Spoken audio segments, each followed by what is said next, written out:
Bonjour, abonnez-vous et tout le tatouage, je veux 100 abonnés. Objectif, voilà. Je vais aujourd'hui vous parler de mon coloc Bernard.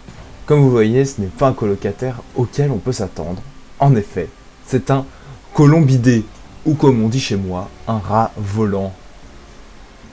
Cette bestiole a un don pour être détestable, en plus de me réveiller tous les matins à cause de ses ébats. Il ne veut pas me laisser tranquille. En effet, les pigeons sont sédentaires. S'ils trouvent un endroit pas dangereux, avec de la nourriture, avec un accès facile, eh bien, ils ne bougeront pas. Ils restent là. C'est pour ça qu'ils sont sur mon balcon. Bernard, lui, il est particulièrement persistant en plus. Parce que, en plus d'être un gros gabarit, oui, t'es gros! Il vient chiller sur ma barrière, même si je suis sur mon balcon.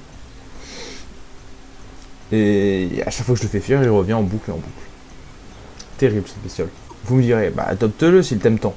Mais non, car en plus de déféquer sur mes précieuses plantes, les pigeons transmettent des maladies. Voici une petite liste exhaustive tirée de pigeonpropre.fr. Le Campylobacter jejuni, a.k.a. la diarrhée ou encore la chlamydia psittaci, a.k.a. la grippe et pneumonie. Et en plus, on peut avoir des petits bonus si on est allergique. Bon, je ne le suis pas, heureusement. Mais revenons au plus gros problème. Bernard est une nuisance sonore. Il fait le bruit d'une Renault Kangoo. Mais le pire, c'est qu'il se reproduit.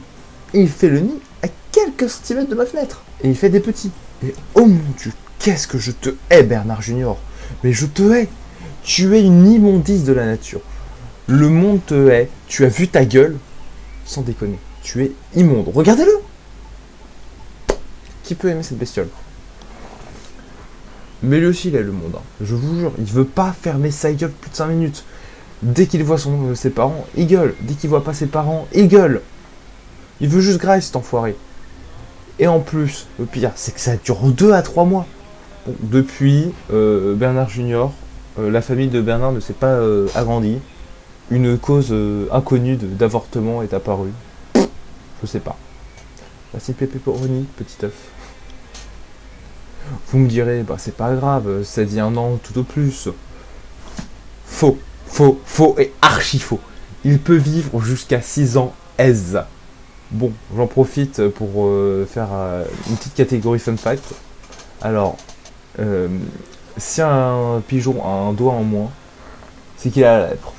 Bon, pas une lèpre contagieuse, hein, c'est uniquement la lèpre des pigeons, donc pas contagieuse vers l'homme.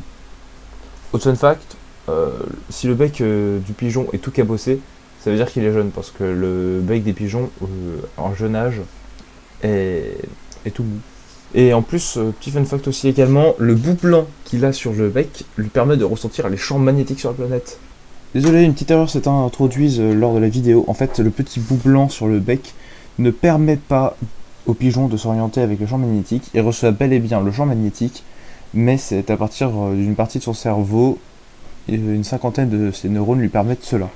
Pas beaucoup d'ailleurs. Hein. Ah, bon, sur ce je vous laisse, j'ai un goûter prévu avec Bernard. Allez, abonnez-vous!